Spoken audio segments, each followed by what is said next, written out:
Bienvenue à cette courte série électronique de SBCI sur la prévention des glissades, trébuchements et chutes et chaussures d'hiver et les aides antidérapantes pour les conditions hivernales. L'objectif de cette courte série électronique est de sensibiliser tout le personnel du conseil scolaire sur la prévention des glissades, des trébuchements et des chutes en hiver grâce à deux outils, les chaussures d'hiver et les aides antidérapantes pour conditions hivernales. De l'information supplémentaire peut être trouvée dans le module électronique de SBCI, Prévention des glissades, des trébuchements et des chutes en conditions hivernales. Chaussures et bottes. Que dit la loi sur comment se chausser en Ontario? L'article 82 du Règlement de l'Ontario indique ce qui suit. 82. Les travailleurs exposés à des risques de blessures aux pieds portent une protection pour les pieds qui est appropriée dans les circonstances. L'article 82 porte sur les blessures aux pieds, par exemple, bottes à embout d'acier, et non sur les blessures causées par les GTC. Du point de vue de la prévention des GTC, on pourrait soutenir que la semelle d'un soulier ou d'une botte, par sa résistance au glissement, est plus importante que le dessus de la chaussure ou de la botte. Qu'est-ce qui assure une bonne résistance au glissement? Pensez à ce qui définit la qualité d'un pneu à neige. 1. Surface portante. Plus la surface est en contact avec le sol, mieux c'est. Cela comprend le talon, car le talon est le premier point de contact lorsque vous marchez. 2. Dessin de la semelle. Le motif doit être configuré pour disperser l'eau loin des chaussures ou des bottes sur le côté et non vers l'avant. Les canaux de type chevron, qui ont tendance à ne pas devenir obstrués, sont idéaux. 3. Matériaux de surface. Comme un pneu à neige, un matériau plus souple qui ne gèle pas brusquement et qui conserve sa souplesse est important. Ces trois facteurs sont importants au moment de choisir des chaussures ou des bottes d'hiver résistantes au glissement. Voici quelques conseils supplémentaires pour faire votre choix. Soyez conscient que les chaussures ou les bottes d'hiver dites de sécurité ne sont pas toutes résistantes au glissement. La plupart sont munies d'une protection contre les perforations et les chocs, mais elles peuvent ne pas être résistantes au glissement sur la neige et la glace. En tant que consommateur, il n'est pas facile de déterminer à quel point les chaussures sont résistantes au glissement. Il n'y a pas d'étiquette verte pour la résistance au glissement, comme il y en a pour les bottes ou les chaussures de sécurité. Mais cela change. Des scientifiques du Kite Research Institute, qui fait partie du réseau universitaire de santé de Toronto, ont mis au point une méthode d'essai de résistance au glissement conçue pour refléter la performance réelle de la résistance au glissement. Cette méthode d'essai, le test de l'angle maximal atteignable, AMA, ou plus simplement le test on incline jusqu'au glissement, sert ensuite à classer la résistance au glissement des chaussures ou des bottes selon le système d'évaluation suivant.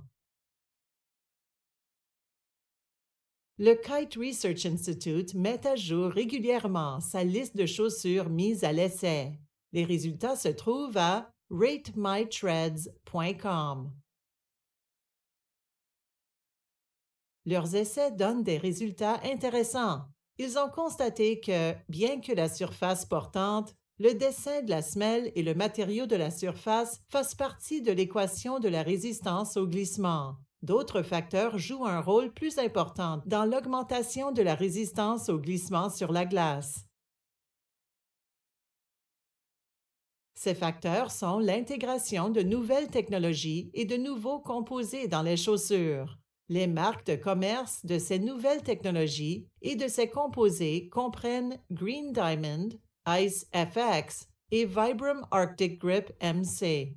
Les chercheurs de Kite ont déterminé que les semelles Arctic Grip MC et Ice FX fonctionnent bien sur la glace fondante humide et que la technologie Green Diamond est plus efficace sur la glace dure et froide. C'est donc beaucoup d'informations sur les chaussures et les bottes. Mais cela signifie qu'en tant que consommateur, nous avons maintenant de nouveaux outils à utiliser pour acheter des chaussures d'hiver résistantes au glissement. Nous pouvons chercher le flocon de neige Kite ou les marques qui intègrent les nouvelles technologies et les nouveaux composés. Voici quelques exemples. Aides de traction pour l'hiver. Les aides de traction pour l'hiver constituent un autre moyen d'améliorer la résistance au glissement. Les aides de traction offrent un degré de sécurité supplémentaire pendant les tâches hivernales extérieures pour tout le personnel, y compris les travaux de nettoyage et d'entretien, la supervision de la cour et des autobus, etc. Ce sont des produits qui sont portés sur vos chaussures et qui augmentent votre traction. Les aides de traction existent depuis plus de 50 ans et sont disponibles dans plusieurs styles et matériaux de traction. Les 4 principaux types sont les suivants. 1. Pied plein. L'aide à la traction de type pied plein fournit la plus grande surface de traction. Aucune zone du pied qui entre en contact avec la surface de marche est non protégée. L'inconvénient est que la plupart des produits de type pied plein ne peuvent pas être portés à l'intérieur, ce qui constitue un inconvénient majeur. 2. Semelle seulement. Couvre les 2/3 avant du pied, mais ne couvre pas le talon. Comme nous l'avons dans la section sur les chaussures et les bottes, le talon est la zone du premier contact dans un mouvement de marche normale. 3. Talon seulement. Couvre le tiers arrière du pied. Généralement plus sécuritaire que le type semelle seulement, bien que l'utilisateur soit vulnérable lorsqu'il pousse avec l'avant du pied. 4. Cambrure de la semelle. Bien que ce style offre moins de contact avec la surface que les 3 autres styles, il offre un énorme avantage, celui de la commodité.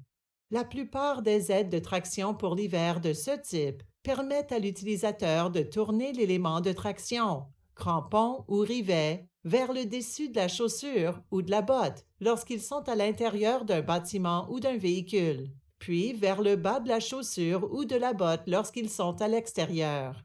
Pour cette raison, les aides à la traction à la cambrure de la semelle sont un choix populaire au sein des conseils scolaires de l'Ontario.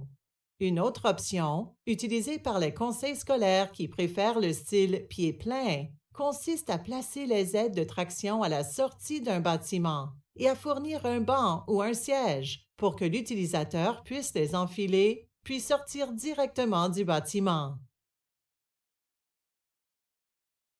Par ailleurs, les nouvelles aides de traction de transition, conçues pour être portées à l'intérieur et à l'extérieur, offrent une autre option d'aide de traction de type pied plein. Voici quelques exemples d'aides de traction utilisées par les conseils scolaires de l'Ontario en hiver. Lorsque vous portez des aides à la traction pour l'hiver, vous devez prendre soin de ne pas trop vous fier à leur capacité de prévenir les glissades. Rien n'offre une résistance totale au glissement. Les aides à la traction constituent toutefois un outil peu coûteux, efficace et pratique pour réduire les glissades, les trébuchements et les chutes en hiver. Les chaussures d'hiver et les aides antidérapantes en conditions hivernales ne sont que 2 des multiples mesures de contrôle qui peuvent être utilisées individuellement comme tactique pour réduire les glissades, les trébuchements et les chutes en hiver, ou collectivement avec d'autres éléments dans le cadre d'un plan de sécurité pour conditions hivernales et surfaces extérieures. Pour en savoir plus, explorez les autres éléments du module électronique de SBCI, prévention des glissades, des trébuchements et des chutes, conditions hivernales et surfaces extérieures.